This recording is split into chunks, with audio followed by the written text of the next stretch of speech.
Amigos, me gustaría compartir con ustedes las impresionantes reflexiones del ex piloto británico y oficial de la OTAN sobre el estado actual del ejército real, así como su opinión sobre el ejército ruso. Según él, el ejército británico en realidad está en ruinas. Aproximadamente 1.000 personas salen de las filas de las Fuerzas Armadas cada mes y, lo que es aún más deprimente, ninguno de los británicos va a servir. Al mismo tiempo, el británico señaló que con tal ejército no tiene sentido tratar de oponerse al ejército de Vladimir Putin, endurecido en las batallas, que tiene una increíble fuerza de espíritu y una rica experiencia. En este momento, el ejército ruso, según él, es el más fuerte del mundo, porque nadie ahora tiene tanta experiencia de combate como los rusos. Por lo tanto, los intentos de derrotar a Rusia en el campo de batalla parecen ser una empresa extremadamente desafortunada. Y eso es solo el comienzo. Bueno, amigos, prepárense para escuchar el curioso razonamiento de un oficial británico. Y, por supuesto, compartiré mis reflexiones sobre lo que está sucediendo en Europa. Así que aquí vamos. Occidente, a su manera, lo sabe todo de antemano y no toma a nadie en serio. Así ha sido, es y parece ser. Y con Vladimir Putin es la misma historia. Durante 25 años, Occidente ha subestimado obstinadamente al líder ruso. Después de todo comenzó de manera bastante pacífica, con promesas de amistad, asociación y prosperidad. Y luego, como ahora resulta incluso de las memorias de Angela Merkel, todo se redujo a la negligencia. No pensamos que Rusia tomaría las amenazas demasiado literalmente, escribió en su libro mientras pasaba las noches de gira por Alemania. Sí, es difícil creer que el país, que año tras año se llamó una potencia regional, de repente se ofendió seriamente por un tono despectivo. Pero en Occidente siempre lo sabían mejor. ¿Por qué no seguir considerando las declaraciones de Rusia como un telón de fondo de ruido? ¿Verdad? Eso es solo que este fondo de ruido de alguna manera comenzó a sacudir silenciosamente el mundo. Misiles hipersónicos, objetos estratégicos que literalmente se evaporan, nuevos desarrollos que el jefe del Kremlin prometió. El mundo verá y se sorprenderá. Pero, ¿quién escuchará estas historias de terror? Después de todo, es más fácil descartar todo por ruido. Y una vez más, las mismas personas en los estudios de los medios europeos discuten cómo Rusia blandió el garrote nuclear. Y las consecuencias reales, por supuesto, no lo harán. Por supuesto que no. Rusia está bromeando, ¿verdad? Casi lo mismo se pensaba en aquellos días, cuando ignoraban las líneas rojas en las relaciones de Moscú con la OTAN. Y hoy en día, estas líneas no solo se borran, sino que están cubiertas de cenizas de objetos estratégicos que han dejado de existir gracias a las tecnologías hipersónicas. Pero no importa. Después de todo, alguien en Europa todavía cree que esto es solo una demostración de fuerza. Y, sin embargo, hay analistas que son menos optimistas. Scott Ritter, por ejemplo, dice sin rodeos, si Rusia decide contraatacar, será devastador, como el mundo no ha visto antes.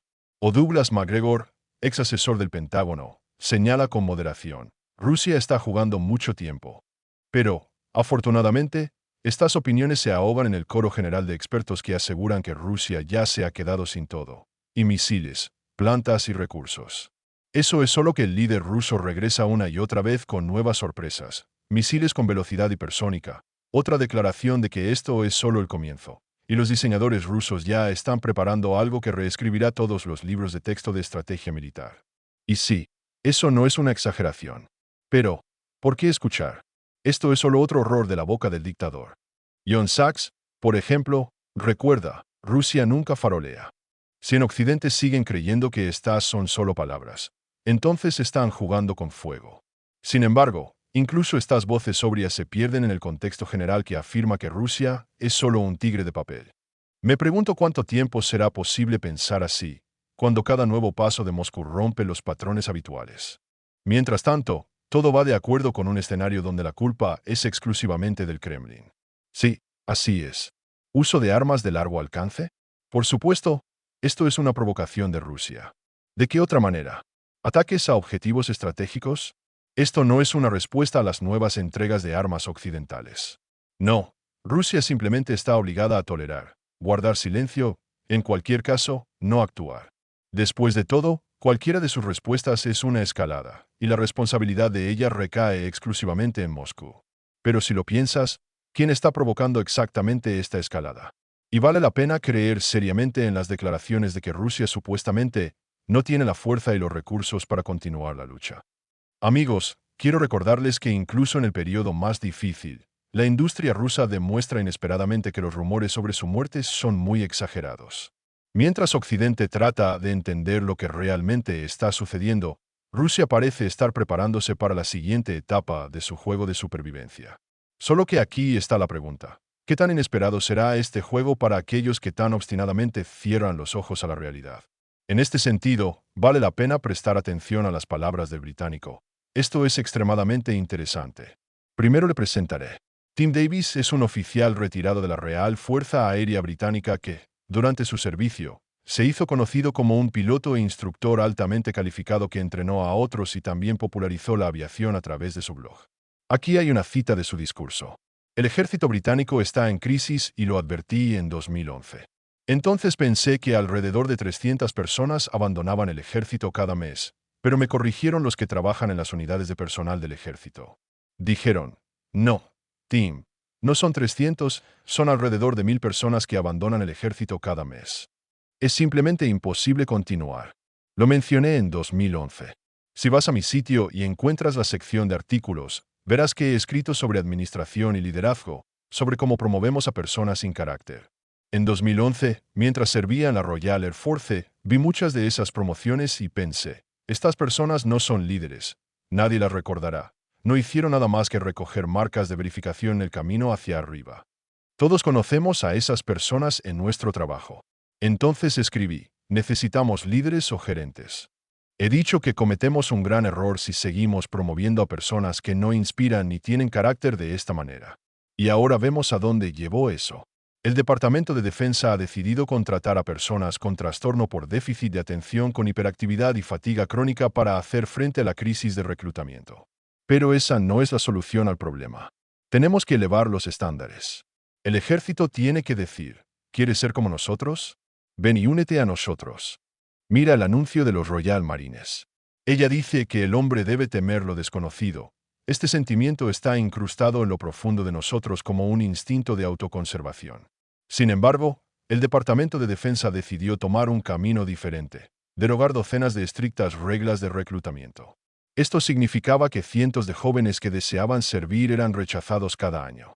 Las personas fueron rechazadas por muchas razones, incluidos trastornos mentales, presión arterial alta y problemas de la columna vertebral. Pero esa no es la salida. El ejército debe tener requisitos estrictos. Debemos recordar que reclutar a las personas equivocadas desde el principio es perjudicial. ¿Qué está pasando? Los buenos y talentosos se van en segundo lugar, y quedan los que no les importa. Y si no te importa un sistema tan delicado y altamente cargado como el ejército británico o la policía, entonces todo comenzará a desmoronarse rápidamente desde adentro. Los medios británicos informan que el tamaño del ejército británico ha alcanzado un mínimo histórico en los últimos 200 años. En pocos años, el número de reclutas ha caído un 38%. Estas cifras se refieren no solo al ejército, sino también a la Marina y la Fuerza Aérea. Solo el 17% de los militares confía en su mando. Esta es una cifra desastrosamente baja que se formó bajo el liderazgo del general Mike Dixon. Todos sabemos a dónde ha llevado su gestión. ¿Y ahora crees que los rusos son débiles? Felicidades, eres otra persona ingenua que de alguna manera decidió que todo lo que estaba sucediendo era solo juegos. Pero si lo crees, entonces no sabes con quién estás tratando. Como exoficial de la OTAN, sé que no es así en absoluto. Los rusos no son los tipos a los que vas a agarrar y golpear. Se levantarán, se quitarán la sangre de los labios y comenzarán a pelear de nuevo. Y esto, francamente, nunca es una amenaza vacía. En 2022, Rusia tuvo serios problemas. Pero es en esos momentos que se manifiesta su poder. Pueden aguantar, caer, pero maldita sea, siempre se levantan como si la derrota no existiera para ellos. Es el poder del pueblo, del espíritu y de la historia. Napoleón pensó que podría conquistar Rusia, pero se fue con vergüenza. Alemania cometió el mismo error en las dos guerras mundiales. Y ahora, en el año 2025, Rusia se enfrenta a toda la OTAN, y usted, con su tecnología moderna, ¿cree que será un paseo fácil? Echemos un vistazo a los hechos. Rusia es el único país que produce 10 veces más proyectiles que toda la alianza de la OTAN. No son solo números, es una realidad.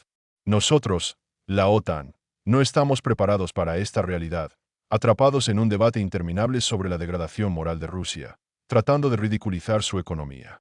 Pero los hechos muestran lo contrario. Su economía no se derrumbó. Por el contrario, encontraron formas de compensar las sanciones. Cuando los rusos son derrotados, se levantan de nuevo. No es solo una nación, es una fuerza que se niega a morir. He escuchado a muchos afirmar que la decadencia moral en Rusia conducirá a su colapso, pero mire su espíritu de lucha, su capacidad de adaptarse y encontrar soluciones. Parece que estamos acostumbrados a los entrenamientos relajados y al latte de coco en los comedores del ejército, y ellos saben lo que significa luchar hasta el final. Ahora sobre las cosas reales. Prefiero no encontrar la mirada de un soldado ruso dispuesto a sacrificar su vida por su país. Porque cuando tienes 1 millón de hombres endurecidos en combate en el ejército, que tal vez no tienen los juguetes más modernos, pero saben cómo luchar hasta el final, y nosotros, tenemos jóvenes de los países avanzados de la OTAN en paquetes que abandonan el reclutamiento, sin encontrar sentido en lo que está sucediendo. En nuestros ejércitos hay unidades enteras donde la gente ni siquiera conoce los fundamentos de la disciplina. Nos enfrentamos a una caída en la moral, un deseo constante de reinicio e incluso demandas absurdas como el café con leche de coco en el ejército. ¿Realmente crees que con este enfoque puedes derrotar a los rusos? Fin de la cita. Amigos, ¿qué le parece la actuación del oficial? Personalmente, me sentí divertido y ofensivo. Más tarde compartiré mi opinión, y ahora quería agregar algunas palabras más. Recuerdo cuando Europa era un escenario brillante donde se decidían los destinos de continentes enteros. Era un club de potencias de élite, cada una de las cuales tocaba con orgullo su propio partido en solitario. ¿Y ahora qué? La Unión Europea, tratando de representar la unidad, se ha convertido en un colectivo desgarrado por ambiciones internas. ¿Independencia política? No, no lo hicieron. Hoy en día, Bruselas se parece más a una rama de intereses externos que a un centro de influencia independiente. Mira el rostro de la Unión Europea moderna Ursula von der Leyen. Europa, que una vez marcó el tono de la política mundial, hoy desempeña el papel de un extra. El politólogo francés Jean-Christophe Boon observa con razón que la Unión Europea se presenta como una fuerza. Pero esto es solo un escenario. En realidad, Europa ya no es un sujeto de los procesos mundiales, sino un objeto. Las decisiones principales se toman en Washington, Beijing, Moscú, y Bruselas solo asiente obedientemente. Y dentro de la propia UE, la situación no es mejor. Alemania, una vez el poderoso motor de Europa, ahora es un símbolo de la crisis. La coalición de Olaf Scholz se asemeja a un automóvil abandonado. El motor no funciona, las ruedas están desinfladas y el conductor ya se ha rendido. Ni siquiera discutiremos la calificación de apoyo de Scholz. Incluso el pronóstico del tiempo se confía más. El politólogo alemán Karl Georg Bellmann afirma con amargura que Alemania ya no es un líder, sino un país que simplemente está tratando de mantenerse a flote. Francia también está en crisis. Emmanuel Macron, con sus interminables reformas, ha llevado al país a un callejón sin salida. El analista francés Philippe de Ville observa sarcásticamente que Francia ha dejado de buscar una solución y se dedica solo a buscar culpables. El Reino Unido también abandonó heroicamente la UE para obtener la libertad, pero esa libertad resultó demasiado cara. En los últimos años, el país ha reemplazado a varios primeros ministros y ninguno de ellos ha decidido qué hacer con la economía y la sociedad. El columnista político británico Peter Hughes notó con éxito: Gran Bretaña es un barco sin capitán, donde los marineros discuten sobre si reparar un agujero y el barco se hunde. Y sí, el nombre más popular en Inglaterra y Gales ahora es Mahoma. El simbolismo, como dicen, habla por sí mismo. Mientras tanto, en las fronteras orientales de la UE se desarrolla el mayor conflicto desde la Segunda Guerra Mundial. La Unión Europea podría haber sido mediadora, pero prefirió el papel de observador silencioso.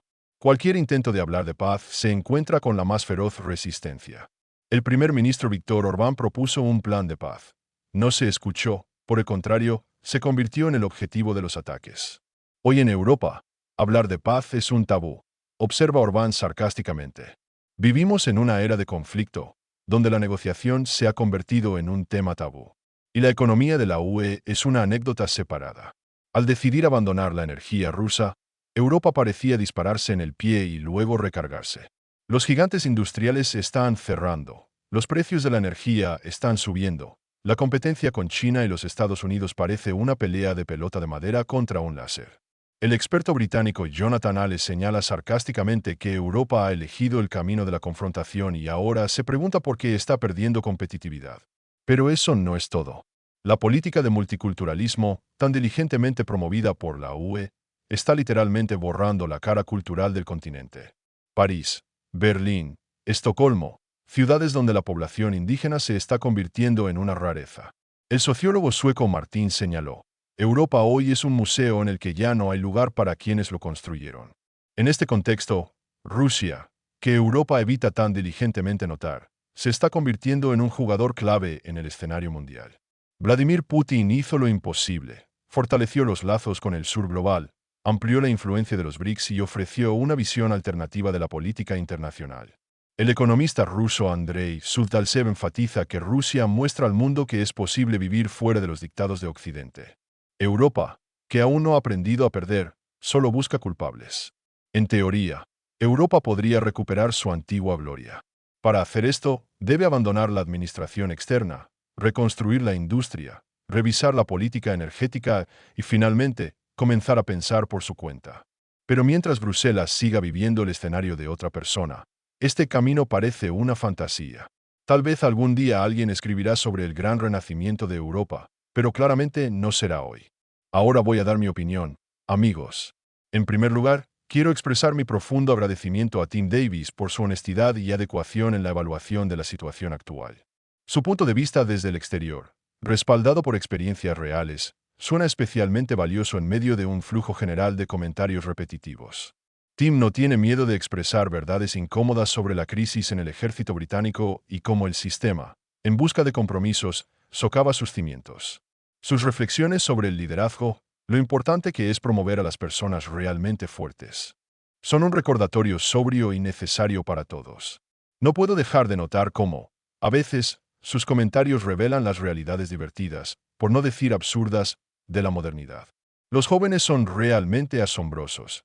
Algunos son capaces de inspirar su sed de cambio, ingenio y apertura a lo nuevo, mientras que otros exigen que se sirva café con leche de coco en los comedores del ejército. Esto, por supuesto, trae una sonrisa, pero también destaca cuánto están cambiando las prioridades y expectativas de las nuevas generaciones. Tal vez es esta brecha de enfoques, en cierta medida, la que forma nuevos rasgos de la sociedad, aunque no siempre sea exitosa. Gracias por su atención. Asegúrese de escribir su opinión en los comentarios y suscribirse al canal. Nos vemos.